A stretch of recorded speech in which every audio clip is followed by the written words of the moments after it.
Today we're installing standing seam on top of asbestos, and if you think that's tricky, that's just the tip of the iceberg.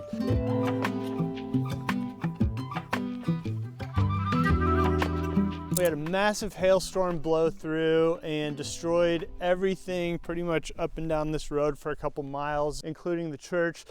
And this has presented its own set of challenges. One, we had a big battle with the insurance carrier as far as the scope of work. I'm very grateful that this project came to me after we'd done a ton of insurance work. I think if I hadn't had the experience with working with carriers, we would not have been able to get the scope where it needed to be. In fact, they tried to assess the damage at $30,000. This is over a $300,000 restoration. We had to get in, argue scope. It was very tricky navigating those waters. It required some skilled swordplay, to say the least. We did run into the situation here where this carrier was about as unethical and dishonest as any I've ever worked with. So we busted them on several lies. There were tactics they were taking to try to short the claim.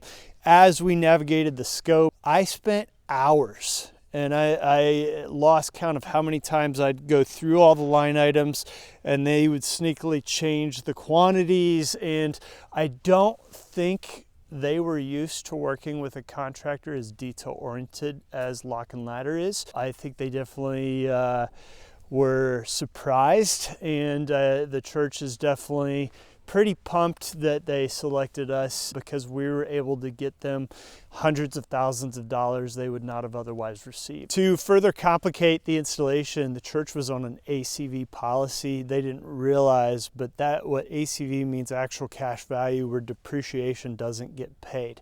This roof is very old, so it was depreciated at almost 80%, leaving a shoestring budget to be able to do any sort of repairs, replacement, restoration. We got bids on the asbestos portion of the install to the tune of almost $50,000. That was going to eat too much into the budget for the church. Then the next challenge came of what do we do with the asbestos that you see up there now. Now, there are some OSHA guidelines that we follow to make sure that we're not kicking up any dust or causing any issues that would be harmful to the crew or the congregation or anybody in the area. With standing seam, you can go over top asbestos. You see this on siding a lot too. People take like vinyl siding right over top the asbestos. Now, we did have a challenge where the tiles aren't exactly flat, and you do want a flat surface when you're screwing those panels in. Otherwise they can buckle and you can dent the panels.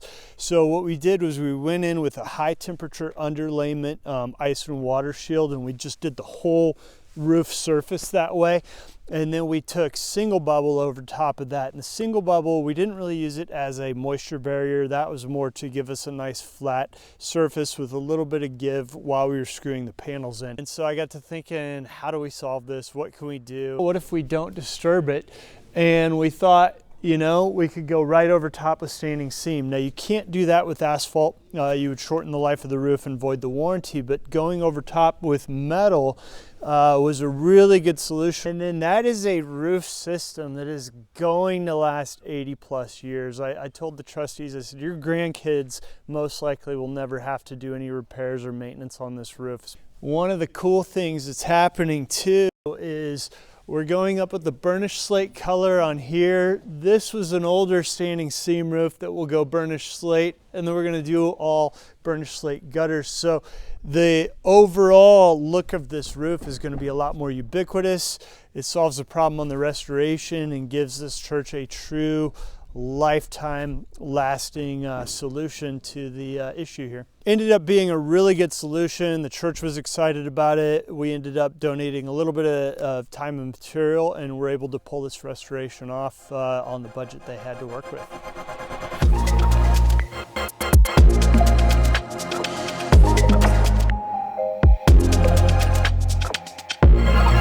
And then we ran the bubble wrap, I keep saying bubble wrap.